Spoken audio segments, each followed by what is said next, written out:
कल Donald Trump और Ukraine president Volodymyr Zelensky के बीच व्हाइट हाउस में पूरी मीडिया के सामने बहस छिड़ गई। In the future. God bless. You don't know that. God bless. You don't God know bless. that. You will not have a war. Don't tell us what we're going to feel. We're trying to solve a problem. Don't tell us what we're going to feel.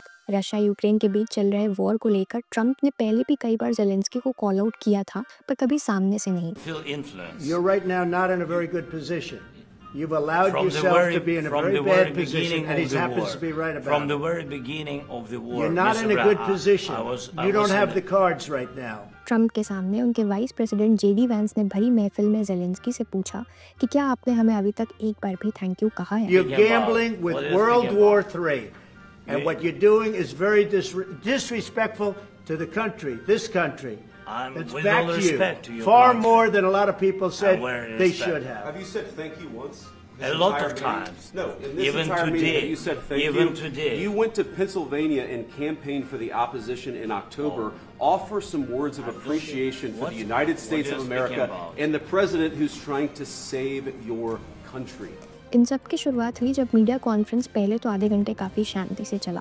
फिर vents ने Zelensky को war खत्म करने के लिए diplomacy का रास्ता चुनने का सुझाव दिया। इस पर ज़ेलेंस्की ने रशिया के पास्ट अग्रेसिव बिहेवियर को साइड करते हुए पुश बैक किया, तो माहौल गर्म हो गया। Now you guys are going around and forcing conscripts to the front lines because you have manpower problems. You should be thanking the president for trying to bring an end to this conflict. Have you ever been to Ukraine that you say what problems we have? You bring them on a propaganda tour, Mr. President. Do you disagree that you've had problems bringing people into your military? We have problems. And do you think that it's respectful to come to the Oval Office of the United States of America and attack the administration that is trying to prevent the destruction of your country? जब Zelensky ने कहा कि war में हर country को problems face करनी पड़ती हैं, even US को भी, तब ट्रंप नाराज हो गए। Sure. First of all, during the war, everybody has problems. Even you, but you have nice ocean and don't feel now, but you will feel it in the future. God bless. You don't know that. God bless. You God bless. You will not have a war. और फिर Zelensky और vice president vents के बीच की बहस Trump और Zelensky के बीच shift हो गई। ज़ेलेंस्की ट्रंप से कहना चाह रहे थे कि रशिया एक वॉर अग्रेसर है और अगर आप शादी में किसी नाराज़ फूफा जी को मनाने जाएंगे तो इससे उनका भाव और बढ़ता ही चला जाएगा। उनका कहना था कि ऐसा करने से यूरोप कमज़ोर हो जाएगा और यूक्रेन खतरे में पड़ जाएगा।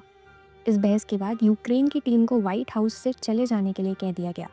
ज़ेलेंस्की और ट्रंप की एक शेड्यूल प्रेस कॉन्फ्रेंस भी कैंसिल हो गई। ज़ेलेंस्की के यूएस आने का एक की एजेंडा था मिनरल्स डील को लॉक इन करना, जिसमें यूएस को यूक्रेन के मिनरल्स के एक्सेस का हक मिलता। वो डील भी अनसाइंड रह गई।